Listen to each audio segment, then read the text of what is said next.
સભાગણ તથા વાલા વિદ્યાર્થી મિત્રો, આજે હું ગાંધીજી વિશે સ્પીચ કરું તે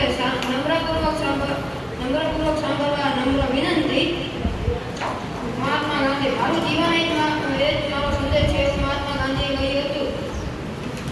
મોહનદાસ કરમચંદ ગાંધીનો જન્મ 2 ઓક્ટોબર 1869 ના રોજ પોરબંદરમાં જન્મેલા એક વકીલ, સામાજિક કાર્યકર, રાજકારણી અને એક લેખક હતા.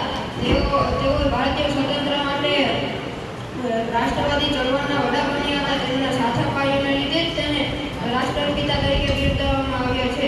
તેમનું સન્માન કરવા માટે આપણે દર 2 ઓક્ટોબરે ગાંધી જયંતિ તરીકે ઉજવીએ છીએ. તે દિવસને રાષ્ટ્રીય રજા તરીકે પણ જાહેર કરેલ છે. જે ગાંધીજી વકીલાત કરવા માટે દક્ષિણ આફ્રિકા ગયા હતા. ત્યાં તેમને ગોરાઓ અને હિન્દીઓ વચ્ચે રંગભેદનો અન્યાય નજરો નજર જોયો. તે રંગભેદનો અન્યાયનો કડવો અનુભવ પોતાને પણ થયો હતો.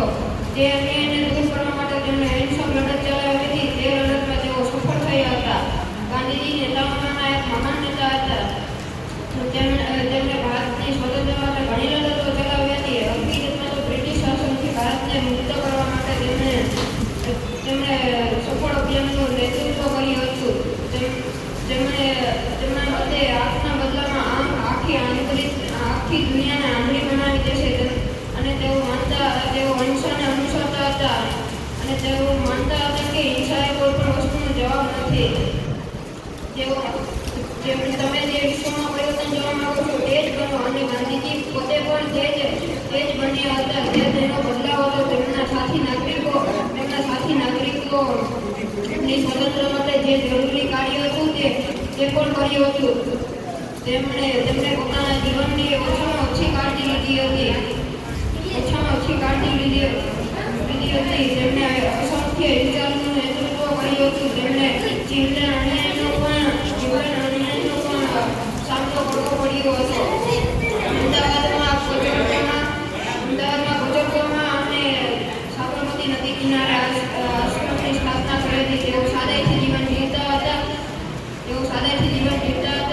તેમને ગમે તેટલું કામ હોય પરંતુ તેઓ પ્રાર્થના કરવાનું ભૂલતા ક્યારેય નહીં. તેમની પ્રાર્થના સભામાં દરેક લોકો હાજર રહેતા હતા.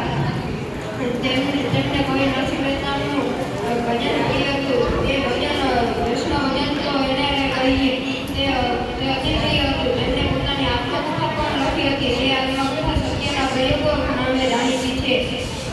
તેમની પત્નીનું નામ કસ્તુરબા હતું. તેમણે પણ ગાંધીજીને દેશને આઝાદ કરવામાં આવતી લડતોમાં પણ તેમને સાથ આપ્યો હતો. ગાંધીજીને કારણસર મહાત્મા કહેવામાં આવે છે. તેઓ દરેક ભારતીયોની નજરમાં એક મહાન આત્મા તરીકે હતા.